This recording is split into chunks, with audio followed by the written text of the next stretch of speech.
Welcome to another episode of No Followers Podcast. I'm T, this is Bob, and we're here with Cameron Erickson from Camelot Solutions. If you've listened to any of the episodes we've had before this, you know that T and I rarely agree, but we agree on one thing, that most times consultants are not the answer for your business, startup, idea, product development, commercialization, iteration. We have said a few times that, and listen, like if you go to Google and you punch in consultant, a lot of times you're going to come up with Deloitte, not to name names, but Deloitte, PwC, all these kind of things. And they are geared towards a specific client set with specific expertise and a specific dollar amount that they're not going to talk to you if you're under that dollar amount. So,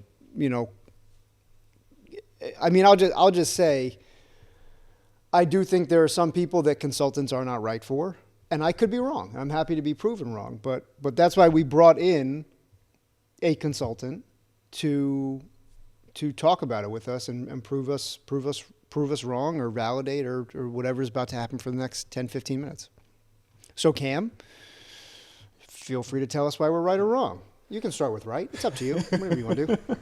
Well, I think you're both right and wrong, as any consultant would tell you. Yeah.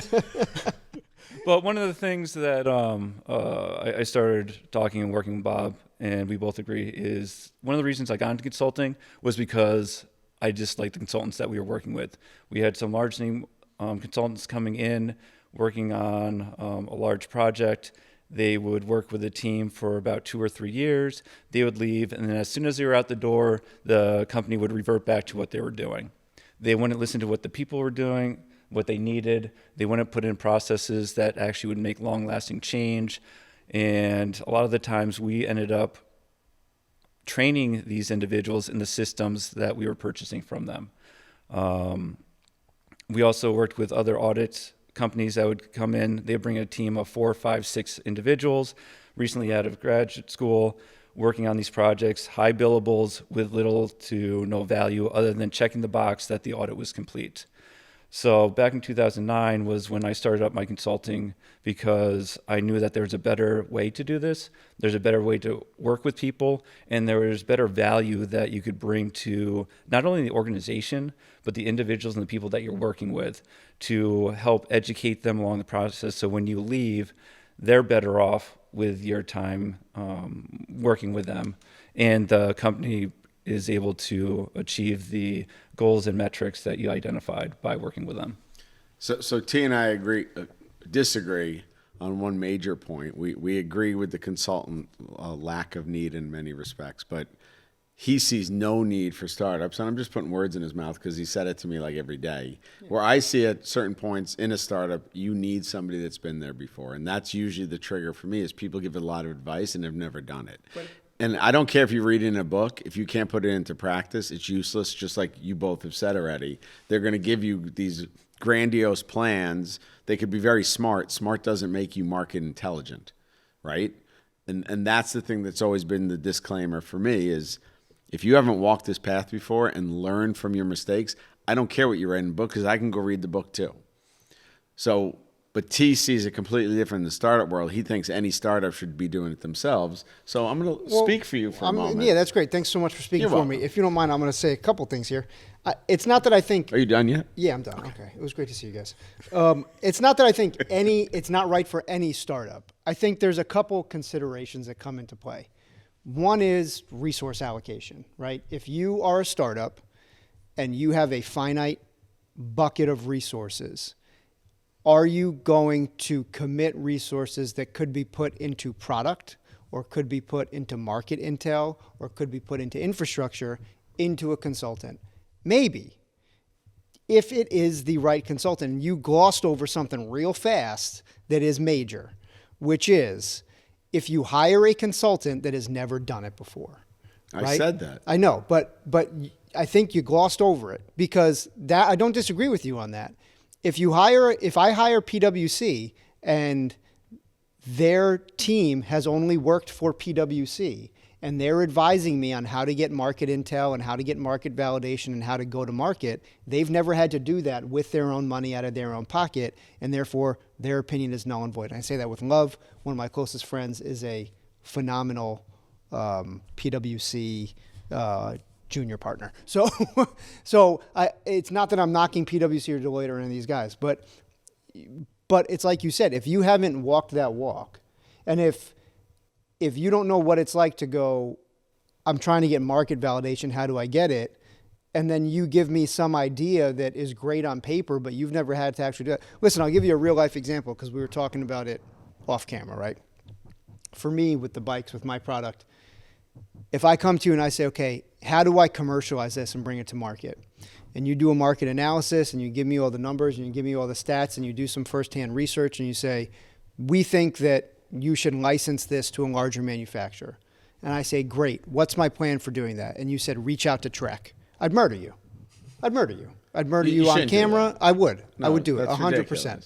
But Then I'm you going to should say know it what just to see if you can consultants try it. But I'll go ahead.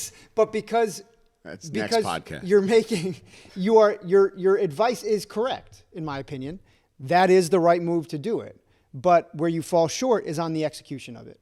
So if you are not going to help me get in the door at Trek, that money could be better spent somewhere else, in my opinion. But I think the other key point there is understanding your customer and what you're looking for. Yeah. So if you need that ability to have someone be able to walk you through the next steps to get you into the door at Trex, that is something that would be discussed through the initial engagement, and that's something that we would build out.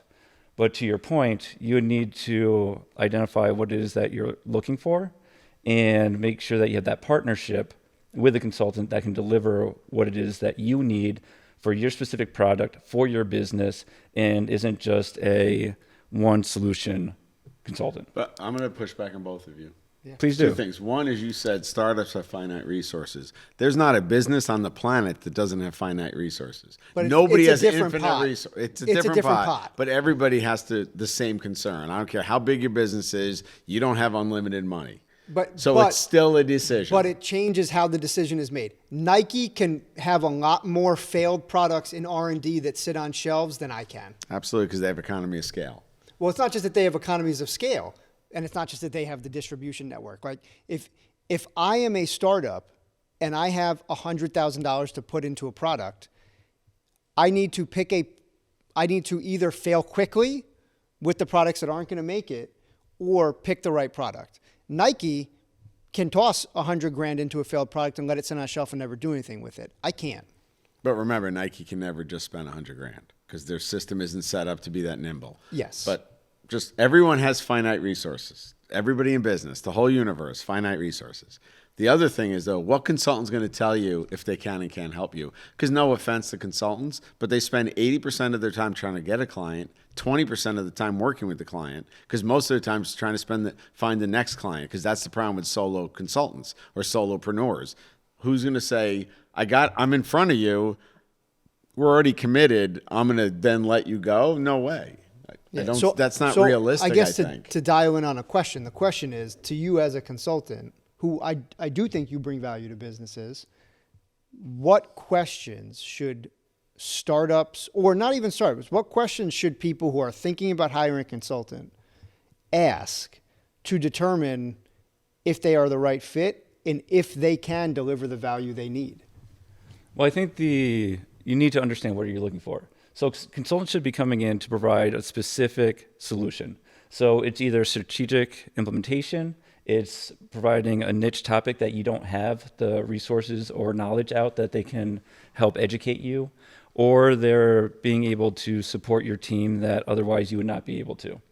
So by understanding what it is that you're looking to solve for, then you can work with the consultant and define what it is that you are looking to achieve. So the way that I work with organizations is identifying what is your goal. So I take it from the strategic, bring it down to the tactical, and then in the operational. So we identify strategically what is it that you need. So what is it that the small business is looking for, or the startup? What is the goal? How do we know that we're going to get there? And then identifying what the metrics are. So what does it look like? What can I feel? What can I see? What can I touch to make sure that we were able to get there? And then we'll put milestones along the way. So one of the things that I like to do early on is making sure that we bring value along the entire journey. And if we get to a certain stage and we identify that we're looking to bring a prototype into a focus group by such and such a date. If you don't like how things went or we didn't achieve your goals, we can part ways. We provide you the value, and then we move on. So it's being able to identify quickly and creating the partnerships that work for both people, and so that we can ultimately find the right clients and you can find the right solutions to get the products that you want. And again, finding the right partnerships for what you're looking to do. There's a lot of individuals out there that I think Bob's brought it up early on is theoretical. They know what they think they know what they need to do. And if you aren't supporting their idea, then they dismiss you and they undermine the work that you're doing. So when you're working with clients and individuals, part of it is for me to be able to understand who I'm working with, to make sure that we can work together to achieve the goals. And if there's times where I don't think that they're going to take criticism, provide feedback, or be engaged in the consulting engagement, then we decide not to work with those individuals. So that's an excellent point. Thank you for listening, watching, and subscribing to No Followers Podcast. We'll see you next week.